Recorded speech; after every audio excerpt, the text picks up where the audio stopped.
നമസ്കാരം, പ്രവാസി മലയാളിയിലേക്ക് സ്വാഗതം. വിദേശ രാജ്യങ്ങളിലും മറ്റും പ്രവാസികൾ നിരന്തരം തട്ടിപ്പിനിരയാകുന്ന വാർത്തകൾ നാം കേൾക്കാറുണ്ട്. എന്നാൽ പ്രവാസികൾക്ക് ആശ്വാസമാകും എന്ന് കരുതുന്ന പ്രവാസി ക്ഷേമനിധിയിൽ പോലും വൻ തട്ടിപ്പ് നടത്തുന്നു എന്നുള്ള വാർത്തകളാണ് ഇപ്പോൾ പുറത്തുവരുന്നത്. പ്രവാസികളെ പിഴിഞ്ഞ് സ്വകാര്യ വ്യക്തിയുടെ ചൂഷണം. ക്ഷേമനിധി അംഗത്വത്തിന്റെ പേരിലാണ് സ്വകാര്യ വ്യക്തി ചൂഷണം നടത്തുന്നത്. 200 രൂപയുടെ അംഗത്വത്തിന് സ്വന്തം സൈറ്റ് വഴി വാങ്ങുന്നത് 750 രൂപയാണ്. തൃശൂരിലെ CPM നേതാവിന്റെ മകൻ നിർമ്മൽ തോമസ് ആണ് ചൂഷണത്തിന് പിന്നിൽ പ്രവർത്തിക്കുന്നത്. സർക്കാർ സേവനത്തിനാണ് ഇയാൾ സ്വന്തം അക്കൗണ്ടിലേക്ക് പണം കൈപ്പറ്റുന്നത്. പരാതി പറഞ്ഞിട്ടും ക്ഷേമനിധി കാര്യമായ മുന്നറിയിപ്പ് നൽകുന്നില്ല എന്ന ആക്ഷേപവും ഉയരുന്നുണ്ട്. ഔദ്യോഗിക സൈറ്റിൽ 2 വരി മുന്നറിയിപ്പ് മാത്രമാണ് നൽകിയിരിക്കുന്നത്. പ്രവാസികളുടെയും അവരുടെ കുടുംബാംഗങ്ങളുടെയും ഉന്നമനത്തിനും ഭാവി സുരക്ഷയ്ക്കും ഊന്നൽ നൽകിക്കൊണ്ട് കേരള സർക്കാർ പ്രവാസികാര്യ വകുപ്പ് ആവിഷ്കരിച്ച് തികച്ചും വിജയകരമായി നടപ്പിൽ വരുത്തിയ ഒരു സുപ്രധാന പദ്ധതിയാണ് ക്ഷേമനിധി.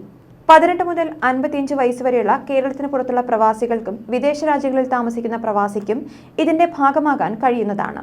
അതുപോലെ പ്രവാസം മതിയാക്കി കേരളത്തിൽ 2 വർഷത്തിൽ കുറയാത്ത 55 വയസ്സിൽ കൂടാത്ത സ്ഥിരം താമസമാക്കിയവർക്കും ഈ പദ്ധതിയിൽ അംഗത്വമെടുക്കാൻ കഴിയും. പ്രവാസി ക്ഷേമനിധിയും അനുബന്ധ ഘടകങ്ങളും പ്രവാസി വെൽഫെയർ ബോർഡിൽ സർക്കാർ നിയമിക്കുന്ന ചെയർമാന്റെ നേതൃത്വത്തിലാണ് പ്രവർത്തിക്കുന്നത്. ചുരുങ്ങിയത് 5 വർഷം മുടങ്ങാതെ ക്ഷേമനിധിയിൽ നിശ്ചിത തുക അംശാദായം അടയ്ക്കുകയും 60 വയസ്സ് വരെ ക്ഷേമനിധിയിൽ മുടക്കമില്ലാതെ അംശാദായം നൽകുകയും ചെയ്തവർക്ക് സർക്കാർ നിശ്ചിത തുക പെൻഷനായി നൽകുന്നു.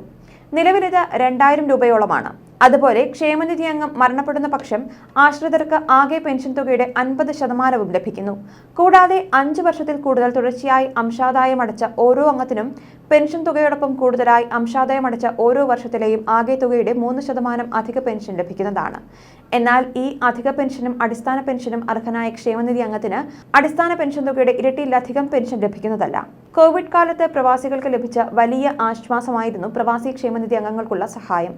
കോവിഡ് ബാധിക്കുന്ന ക്ഷേമനിധി അംഗങ്ങൾക്ക് 10,000 രൂപയാണ് സഹായമായി നൽകിയിരുന്നത്. ന്യൂസ് ഡെസ്ക്, പ്രവാസി മലയാളി.